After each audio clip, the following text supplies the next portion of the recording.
When you see these super low prices, you're almost always looking at a product that's manufactured in China. This isn't a bad thing. China has a massive and efficient manufacturing industry, especially for prefabricated buildings. But just because they're made in a factory doesn't mean they're all the same.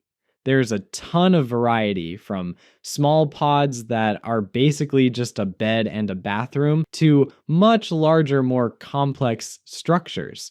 So, what are these homes actually made of? A lot of them are constructed using a durable steel or aluminum alloy frame, which is super strong and lightweight. The exteriors are often coated to be resistant to rust and corrosion, which is a big plus. The walls are typically insulated panels designed to keep the heat in during the winter and the cool air in during the summer. They come with things like double glazed windows, which are great for both insulation and noise reduction. The build quality on many of these is surprisingly high, designed to withstand a lot of abuse and even some pretty extreme weather conditions. Some even claim to be earthquake and wind resistant. When you look at the listings for under $20,000, you'll find a few different types of models. The most basic are often just a shell with no interior finishing. It's literally just the structure, and you're responsible for everything else. Then there are the hardcover or turnkey models. This means they are largely complete inside and out. They often come with a built-in bed, a shower, a toilet, and basic wiring and plumbing stub-outs.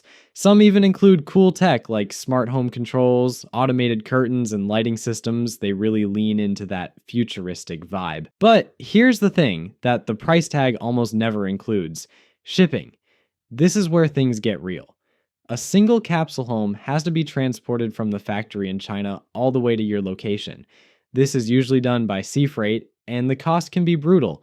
You're looking at a base price of a few $1,000s just to get it across the ocean. Then you have to deal with port fees, customs duties, and the cost of getting it from the port to your specific piece of land. And we're not talking about a small truck here. You'll likely need a flatbed truck and a crane to get it off the truck and in place. All these things add up fast, and that under $20,000 home can easily double in price before it even lands on your property. This isn't like buying a car that you just drive off the lot. You need to prepare the site where you're going to put it. This means clearing the land, leveling the ground, and pouring a concrete slab or some other type of foundation. You also have to hire professionals to connect all your utilities. We're talking about hooking up your water, your power, and your sewage.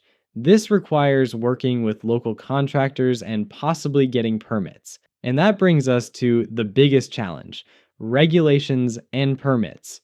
This is the deal breaker for a lot of people. Every single state, county, and city has its own set of rules for what you can build and where. Some places have minimum square footage requirements that these tiny homes just don't meet. You might need special permits to place a manufactured home on a piece of land, and sometimes they're only allowed in specific zones.